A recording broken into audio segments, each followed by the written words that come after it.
Hey everybody, welcome back. So we're going to continue the rest of the 10-step selling process today, and you will have a quiz with this that should be attached in your email. So we're going to get started here with step number 6. And step number 6 is offering an upsell. So we talk about upselling. I just want to make sure that we clearly define upselling versus cross-selling, which is step 7. So it's obviously recommending something that is more expensive, but the same product category. So someone comes in for a chair and we upgrade them to power or leather because of the need that they have. Or they come in looking at a veil chair and they end up with a Jasper or something that's a higher price point. That's your typical upsell. One of the best ways to really kind of achieve this is what we call top-down selling. So if someone comes in and they're looking for a recliner, start them off in a power leather recliner, and then usually they end up buying something more than what they were thinking of. You may not necessarily notice that because you don't feel like you're upselling.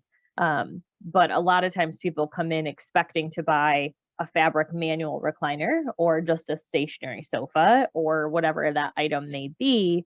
And if we start higher and work our way down, they usually end up somewhere in the middle, typically spending a little bit more than what they originally planned, but with a better value or more features or something that makes it worth it for them, where you don't have to really fight to build that ticket. They kind of just work their way down to where they're comfortable. And then step number 7 is cross-selling. So a little bit different. This is really where your design service, if you offer it in your store, is key here.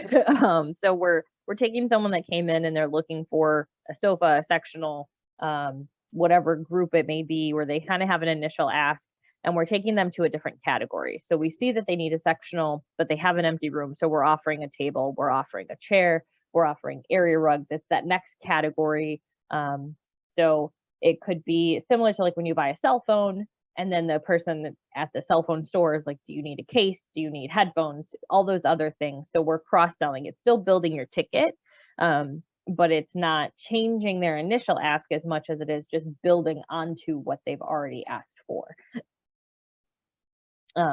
Obviously, if they're on a strict budget, these are not tactics that you want to use where you're going to offend them. There's always a little bit where you can push that boundary, but you don't want to go too far to a point where we've upset them and they're no longer a customer with us.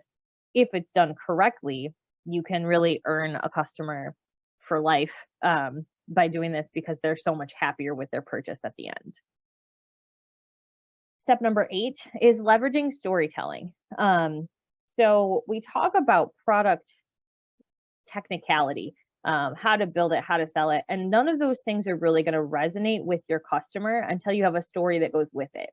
So it's the why behind all of the things that we're telling our customer. If we're talking about the four-sided frame, tie it into a story. If you've had an experience with a customer that had a piece before that sunk in the center, that's your story piece for the four-sided frame and why it's important for them.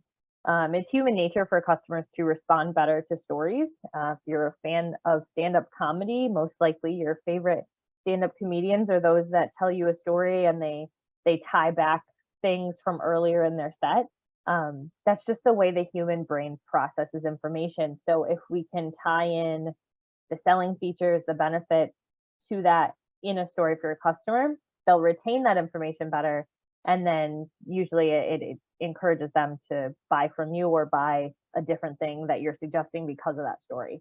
I think we all do this really well with your stain protection. You have a story about a time where someone didn't purchase it and it came back to kind of haunt them.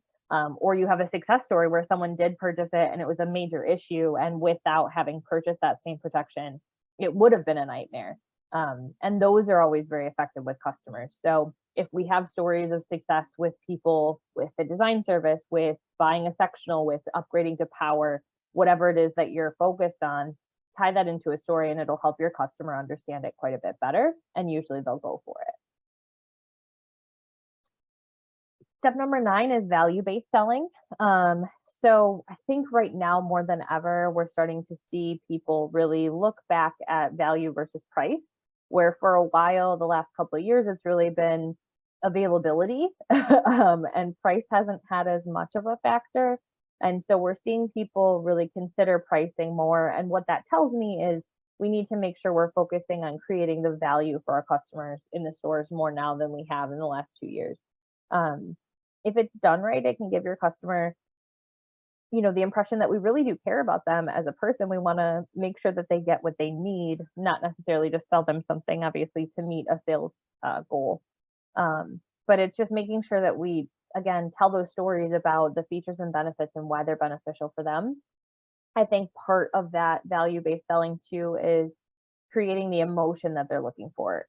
People are starting to value their free time a lot more after having work from home opportunities and such over the last couple of years. We're seeing a lot more people value their time. And so that may be the angle that this starts to shift into, where previously value selling was more about longevity of a piece, and it still is. But I think a lot of it is, what's their family holiday going to look like? Are they going to value that experience more because this piece is in their home, and those types of things? It's a little bit different balance than what it has been in the past.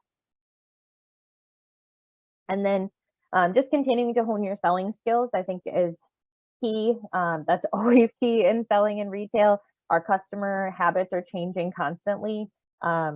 We're, as a company, corporate's trying to do testing, and they're trying to get some consumer insights into our customers that are buying and what's changing. They did a consumer insights survey in 2019, actually right before COVID started, and we gained so much insight from that. And they're looking at doing another one kind of post-COVID, if you will, to see what the buying habit differences are. It's noticeable that there are some differences. And so we're trying to get some information for you guys out in the stores to say, hey, look, this is what we're seeing. Our customers are now looking at, all these different things. And we've noticed some of that in the last few years.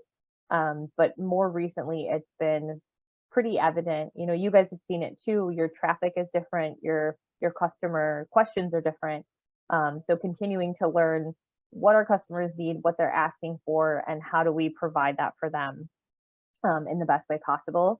And then obviously, as we develop new products, training on that to be able to say, this is what we're offering, this is how we're competitive, and then finding those stories to tie into it.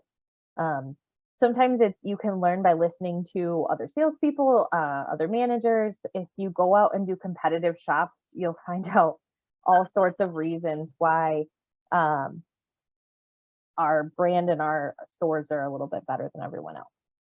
So that is all I have for you guys. Make sure you take your quiz and let me know if there's any questions.